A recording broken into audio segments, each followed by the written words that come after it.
사랑하는 성도 여러분, 그리고 오늘도 삶의 무게를 견디며 치열한 하루를 살아내신 믿음의 동역자 여러분, 우리의 공급자 되시는 여호와 이레 하나님의 이름으로 사랑하고 축복합니다. 요즘 뉴스를 틀기가 겁난다는 분들이 많습니다. 물가는 하루가 다르게 치솟고 경기는 바닥을 모르고 추락한다고 합니다. 평생 성실하게 일해온 가게가 손님이 없어 파리만 날리고 자녀들은 취직이 안 돼서 한숨 쉬고 노후를 위해 조금 모아둔 돈은 가치가 떨어져서 앞으로 어떻게 살아야 하나 막막하실 때가 있으실 겁니다. 성경은 이런 시기를 가리켜 흉년이라고 말합니다. 오늘 우리가 함께 나눌 말씀의 주인공인 이삭도 바로 이 무서운 흉년을 만났습니다. 창세기 26장을 보면 아브라함 때 첫 흉년이 들었더니 그 땅에 또 흉년이 들매라고 기록하고 있습니다. 엎친 데 덮친 격으로 피할 수 없는 가난과 결핍의 바람이 불어닥친 것입니다. 여러분, 흉년이 오면 사람들은 두려움에 휩싸입니다. 내가 가진 것이 바닥날까봐 손을 움켜쥐게 되고 남을 돌아볼 여유가 사라집니다. 고가는 비어가고 인심은 사나워지는 이 팍팍한 세상 속에서 혹시 여러분의 마음밭도 흉년의 땅처럼 쩍쩍 갈라지고 메말라 있지는 않으십니까? 하나님, 나는 열심히 살았는데 왜 내 인생에는 이렇게 찬 바람만 붑니까?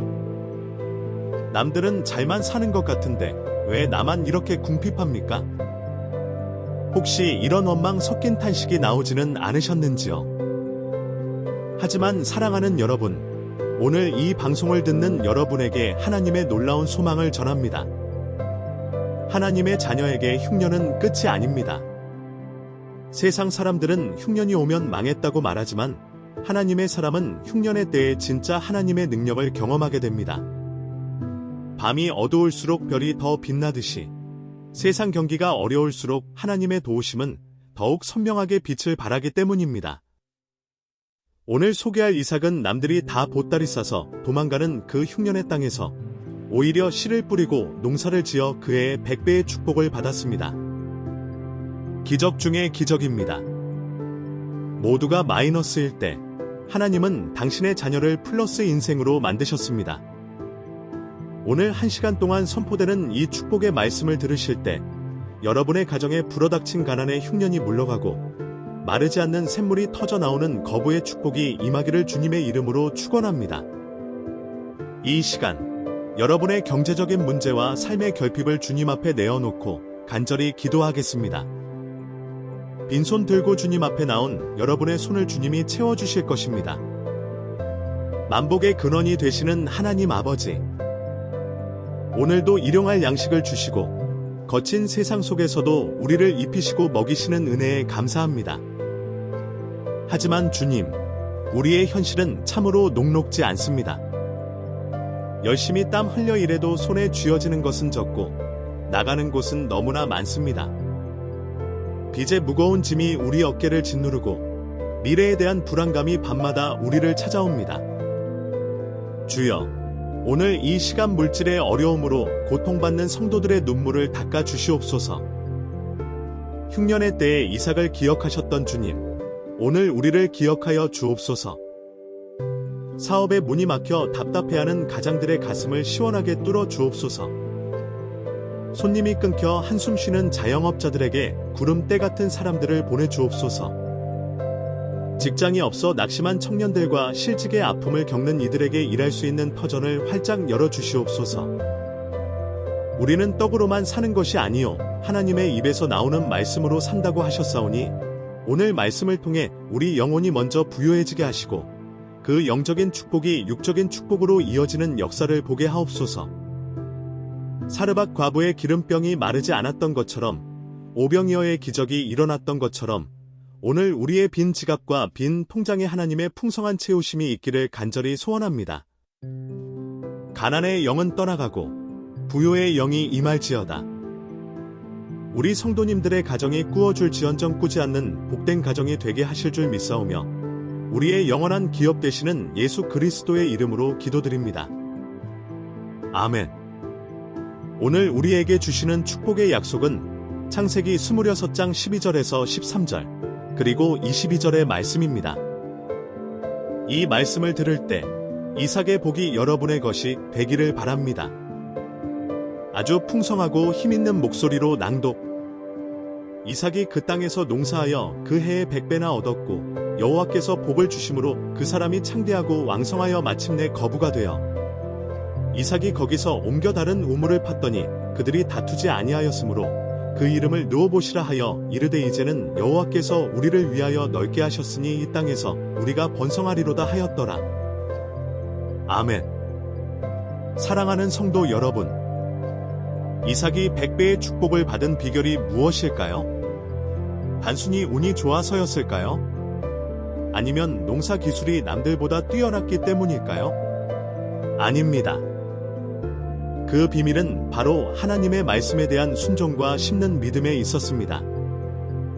창세기 26장을 보면 흉년이 들자마자 이삭도 처음에는 애굽으로 내려가려고 했습니다. 애굽은 큰 나일강이 있어서 가뭄 걱정이 없는 풍요로운 땅입니다. 인간적으로 보면 당연한 선택입니다. 그런데 그때 하나님께서 이삭에게 나타나 말씀하십니다. 애굽으로 내려가지 말고 내가 네게 지시하는 땅에 거주하라. 이 명령은 참 지키기 어려운 것이었습니다. 지금 있는 그랄 땅은 비가 오지 않으면 농사를 지을 수 없는 척박한 땅입니다. 당장 굶어 죽게 생겼는데 물이 철철 넘치는 애굽으로 가지 말라니요. 하지만 이삭은 그 이해할 수 없는 하나님의 말씀에 순종하여 그 자리에 머물렀습니다. 세상의 방법, 애굽을 의지하지 않고 오직 하나님의 약속을 붙들기로 결단한 것입니다. 그리고 거기서 한 걸음 더 나아가 놀라운 행동을 합니다. 바로 그 메마른 땅에 씨를 뿌리기 시작한 것입니다. 여러분, 흉년에는 먹을 양식도 부족합니다. 씨앗을 땅에 심는다는 것은 당장 내 입에 들어갈 떡을 포기하는 것과 같습니다. 만약 비가 안 오면 그 씨앗은 다 썩어버리고 농사는 망하고 결국 굶어 죽게 됩니다. 주변 사람들이 이삭을 보며 뭐라고 했겠습니까? 저 사람 미친 거 아니야. 먹을 것도 없는데 땅에다 버리고 있네. 저러다 망하지. 하지만 이삭은 알았습니다. 움켜쥐면 씨앗 한 톨로 남지만 땅에 심으면 100배의 열매가 된다는 하늘의 법칙을 알았습니다. 그는 눈에 보이는 현실, 흉년을 보지 않고 비를 내려주실 하나님을 바라보며 눈물로 씨를 뿌렸습니다. 시편 126편의 고백처럼 눈물을 흘리며 씨를 뿌리는 자는 기쁨으로 거두리로다 라는 말씀을 몸소 실천한 것입니다. 사랑하는 여러분, 지금 여러분의 상황이 흉년입니까? 그렇다면 지금이야말로 믿음으로 심어야 할 때입니다. 많은 분들이 이렇게 말합니다. 목사님, 형편이 좀 풀리면 11조도 하고 선교도 하고 봉사도 하겠습니다. 지금은 너무 쪼들려서 못합니다. 이해가 됩니다. 하지만 그것은 세상의 계산법입니다. 하나님의 계산법은 다릅니다. 오병이어의 기적을 보십시오. 어린아이가 도시락 하나를 꽉 쥐고 있었다면 혼자 배부르고 끝났겠지만 그것을 주님 손에 내어 드렸을 때 5,000명이 먹고도 12강줄이가 남았습니다. 어려울 때일수록 기도의 씨앗을 심으십시오. 피곤해 죽겠어도 새벽을 깨어 기도를 심으면 하나님이 건강의 열매를 주십니다. 재정이 어려울수록 작은 물질이라도 구별하여 하나님께 심고 이웃에게 심으십시오. 그것이 마중물이 되어 하나님의 축복이 콸콸 쏟아져 들어오게 됩니다. 이삭이 농사하여 그 해에 100배나 얻었다고 했습니다. 그 해가 언제입니까? 바로 흉년이 든 그 해입니다. 남들은 다 망했다고 아우성치는 바로 그 최악의 시기에 이삭은 최고의 수확을 거두었습니다. 이것이 하나님이 주시는 복입니다. 세상 경기가 아무리 바닥을 쳐도 하나님이 복 주시기로 작정한 사람은 불경기 속에서도 대박이 납니다. 그러니 두려워하지 마십시오. 움츠러들지 마십시오. 나는 하나님 백성이다. 하나님이 책임지신다. 이 배짱을 가지고 오늘도 오늘도 성실하게 여러분의 삶터의 땀과 눈물과 기도를 심으십시오. 농부는 땅을 탓하지 않습니다. 묵묵히 심을 뿐입니다. 여러분이 믿음으로 심은 그곳에 하나님께서 이른 비와 늦은 비를 내려주셔서 반드시 창대하고 왕성하여 거부가 되는 역사를 보게 하실 줄 믿습니다. 사랑하는 성도 여러분, 이삭이 흉년에도 농사가 잘 되고 부자가 되자 주변 사람들의 반응이 어땠을까요? 축하해주면 좋았겠지만 안타깝게도 그들은 이삭을 시기하고 질투했습니다. 블레셋 사람들은 이삭이 힘들게 파놓은 우물을 흙으로 메어버리고 왕 아비멜렉은 이삭에게 우리 땅에서 떠나라며 쫓아내기까지 했습니다. 고대 사회에서 우물은 생명줄이나 다름없습니다. 물이 없으면 양떼도 죽고 사람도 살 수 없습니다. 그런데 그 귀한 우물을 억지로 빼앗고 쫓아낸 것입니다. 얼마나 억울하고 분한 일입니까? 보통 사람 같으면 당장 싸움을 걸었을 겁니다. 내가 땀 흘려 판 우물인데 왜 너희가 빼앗느냐? 법대로 하자. 힘으로 해보자 하며 대들었을 것입니다. 하지만 이삭은 어떻게 했습니까? 그는 싸우지 않았습니다. 묵묵히 그 자리를 양보하고 다른 곳으로 옮겼습니다. 바보라서 그랬을까요? 힘이 없어서 그랬을까요? 아닙니다. 이삭에게는 하나님이 나와 함께 하신다는 확실한 믿음이 있었기 때문입니다. 우물 하나쯤 너희가 가져라. 하나님이 나에게 더 좋은 것을 주실 것이다 하는 영적인 여유가 있었던 것입니다. 놀라운 것은 이삭이 자리를 옮겨서 땅을 파기만 하면 거기서 또 물이 터져 나왔다는 사실입니다. 그날 목자들이 또 와서 자기들 것이라고 우기면 이삭은 또 양보하고 다른 곳으로 갔습니다. 그러면 거기서 또 물이 솟구쳤습니다. 여러분, 이게 얼마나 기가 막힌 일입니까? 남들은 평생 한 번 파기도 힘든 우물을 이삭은 파기만 하면 물이 나왔습니다. 이것은 이삭이 운이 좋아서가 아니라 하나님이 이삭 자체를 복의 근원으로 만드셨기 때문입니다. 성도 여러분, 혹시 살면서 억울하게 빼앗긴 것이 있습니까? 믿었던 사람에게 사기를 당하고 공업자에게 배신당하고 내 공로를 남에게 가로채기 당해서 밤잠을 설치고 계십니까? 하나님, 저 나쁜 인간들을 그냥 두십니까? 하며 분노하고 계신가요? 오늘 이삭을 보십시오. 그리고 마음을 넓히십시오. 사람과 다투지 마십시오. 그것은 하수나 하는 짓입니다. 하나님의 자녀는 우물 하나에 목숨 걸지 않습니다. 하나님은 여러분에게 우물 하나가 아니라 우물을 만드는 능력을 주셨기 때문입니다. 그들이 여러분의 돈을 빼앗아 갈 수는 있어도 여러분 안에 있는 하나님의 복은 절대로 뺏어갈 수 없습니다. 여러분이 가는 곳이 곧 길이 되고 여러분이 손대는 곳마다 복이 임하게 될 것입니다. 이삭이 끝까지 양보하고 다투지 않았더니 하나님께서 마지막에 어떤 복을 주셨습니까? 바로 르호봇의 축복입니다. 르호봇은 장소가 넓다는 뜻입니다. 더 이상 다툼이 없는 넓은 땅, 하나님이 예비하신 평화롭고 풍요로운 땅을 기업으로 주신 것입니다.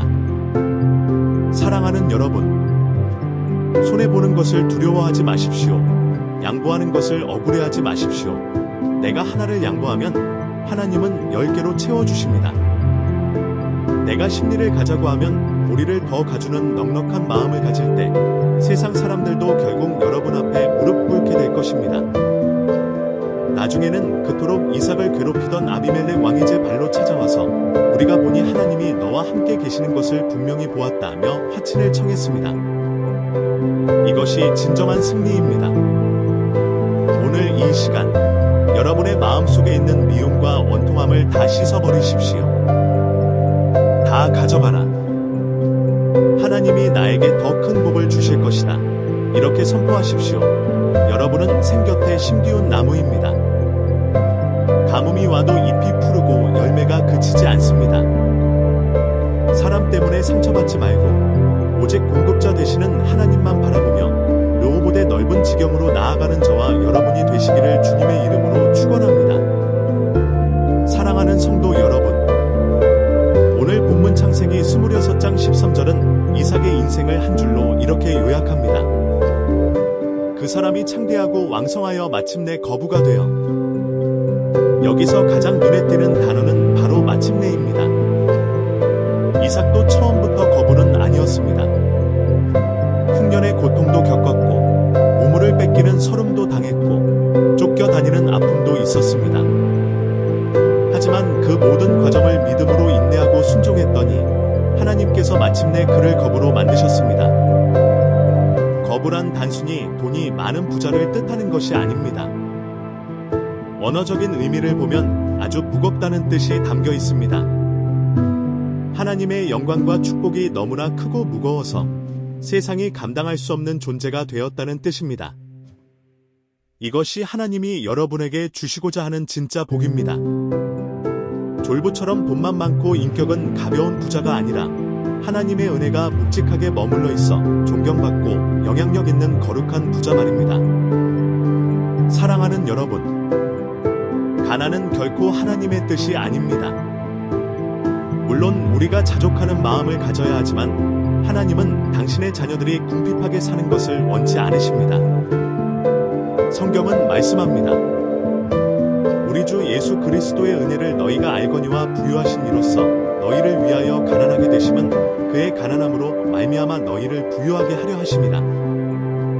예수님이 십자가에서 우리의 가난과 저주를 다 짊어지셨습니다. 그러므로 예수 믿는 우리는 영적으로도 부유하고 육적으로도 부유할 자격이 있습니다. 오늘 이 시간 여러분의 가정을 묶고 있는 가난의 사슬을 끊어버리십시오. 나는 흙수저라서 안 돼. 나는 배운 게 없어서 안 돼. 나는 늙어서 안 돼. 이런 패배주의적인 생각을 예수의 이름으로 몰아내십시오.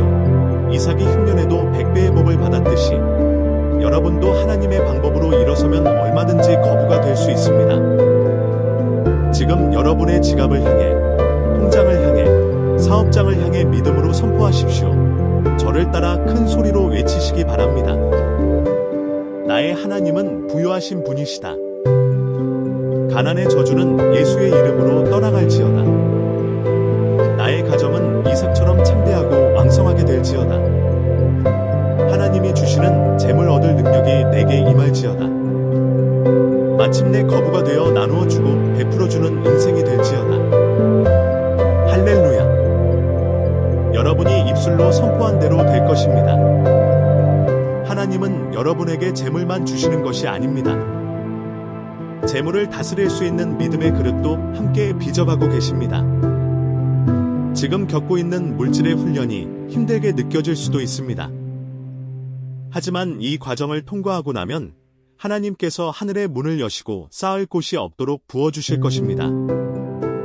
여러분의 창고가 차고 넘쳐서 이웃에게 꾸어주고도 남음이 있는 역사가 일어나기를 바랍니다. 자녀들에게 가난을 물려주는 것이 아니라 하나님의 축복을 유산으로 물려주는 부모가 되기를 바랍니다.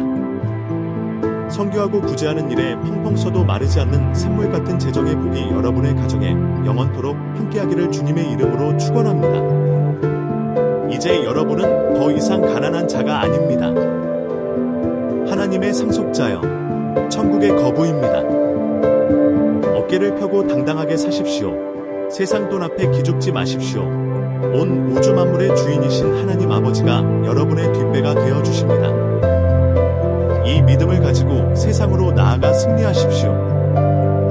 사랑하는 성도 여러분, 이제 일시간의 은혜를 마무리하며 여러분의 남은 생애를 축복하며 기도하려 합니다. 이삭의 인생이 참으로 부러운 것은 그가 젊었을 때만 복을 받은 것이 아니라 나이가 들어 늙어서도 그 복이 계속되었다는 점입니다. 성경은 이삭이 나이가 많고 늙어 기운이 다음에 죽어 자기 열조에게로 돌아갔다고 기록합니다. 이것은 단순히 오래 살았다는 뜻이 아닙니다. 하나님이 주신 수명을 다 누리고 평안하고 존귀하게 생을 마감했다는 뜻입니다. 저는 우리 은혜의 숲성도님들의 노년이 이삭처럼 되기를 소망합니다. 나이가 들수록 초라해지는 것이 아니라 익어가는 벼처럼 고개를 숙이고 존경받는 어른이 되기를 바랍니다. 가진 것이 없어서 자식 눈치 보지 않고 오히려 넉넉한 주머니를 열어 손주들에게 용돈을 쥐어주는 멋진 할아버지, 할머니가 되기를 바랍니다. 이제 마지막으로 가슴에 손을 얹으십시오. 여러분의 노후를 하나님께 맡기는 간절한 기도를 드리겠습니다.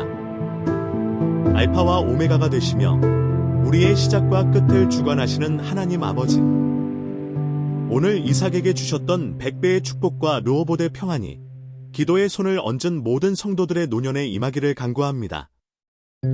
주여, 우리 성도님들의 노후의 재정을 축복하여 주옵소서. 젊은 날 땀 흘려 수고한 이 손이 늙어서 빈손되지 않게 하옵소서. 일할 수 없는 밤이 오기 전에 하늘 창고를 여시어 노년에도 부족함이 없는 만나를 내려주시옵소서.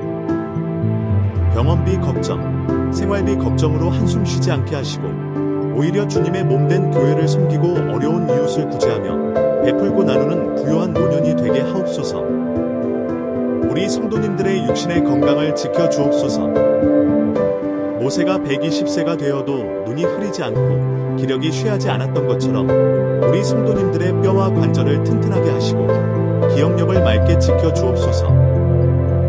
자녀들에게 짐이 되지 않고 마지막 순간까지 제 발로 걸어서 성전에 나와 예배하다가 주님이 부르시는 날 잠자듯이 평안하게 천국 가는 복을 허락하여 주시옵소서.